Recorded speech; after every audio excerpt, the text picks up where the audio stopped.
Assalamualaikum warahmatullahi wabarakatuh. Saya Melinemi dari kelas 12 IPA. Di sini saya akan menjelaskan tentang kehidupan politik pada masa demokrasi liberal. Demokrasi liberal merupakan sistem politik yang menganut kebebasan individu. Berikut peristiwa yang terjadi saat demokrasi liberal berlangsung. Sistem multipartai pada masa demokrasi liberal menimbulkan persaingan antar golongan.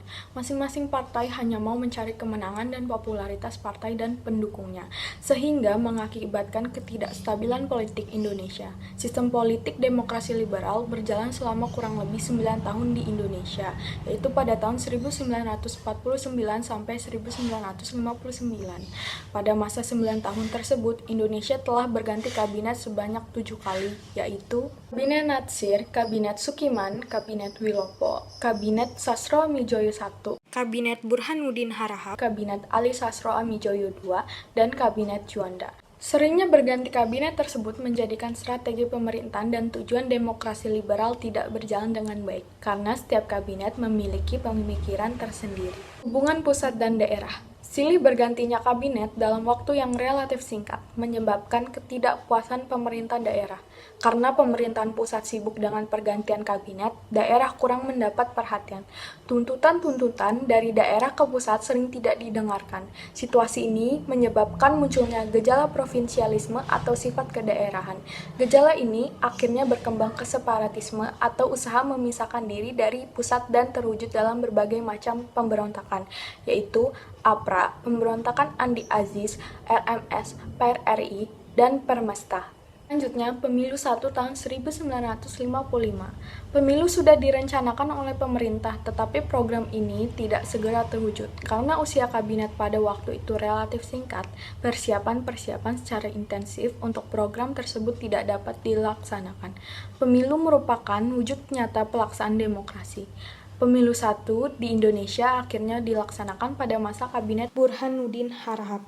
Pemilu 1 dilaksanakan 2 kali, yaitu tanggal 29 September untuk memilih anggota Dewan Perwakilan Rakyat atau Parlemen, dan tanggal 15 Desember untuk memilih anggota Dewan Konstituante atau Dewan Pembentuk Undang-Undang Dasar. Catatan Konstituante. Pemilihan umum tahap 2 pada tanggal 15 Desember 1955 mengantar terbentuknya Dewan Konstituante yang bertugas menyusun Undang-Undang Dasar.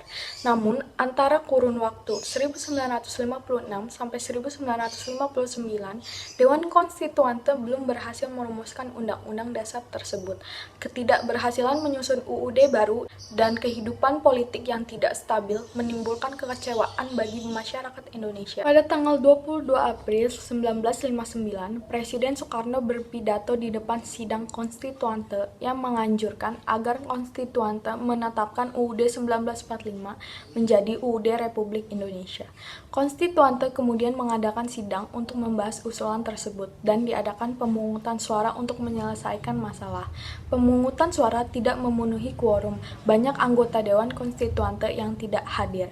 Kemudian diadakan pemungutan suara yang kedua pada tanggal 2 Juni 1959.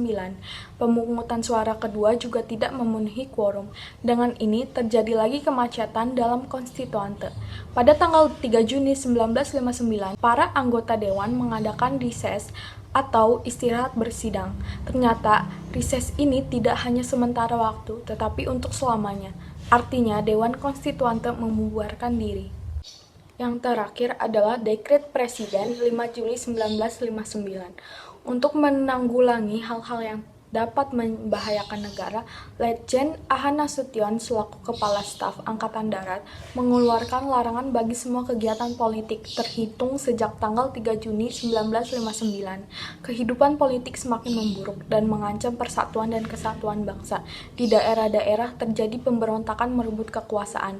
Partai-partai yang mempunyai kekuasaan tidak mampu menyelesaikan persoalan. Soekarno dan TNI tampil untuk mengatasi krisis yang sedang melanda Indonesia dengan mengeluarkan dekret presiden untuk kembali ke UUD 1945.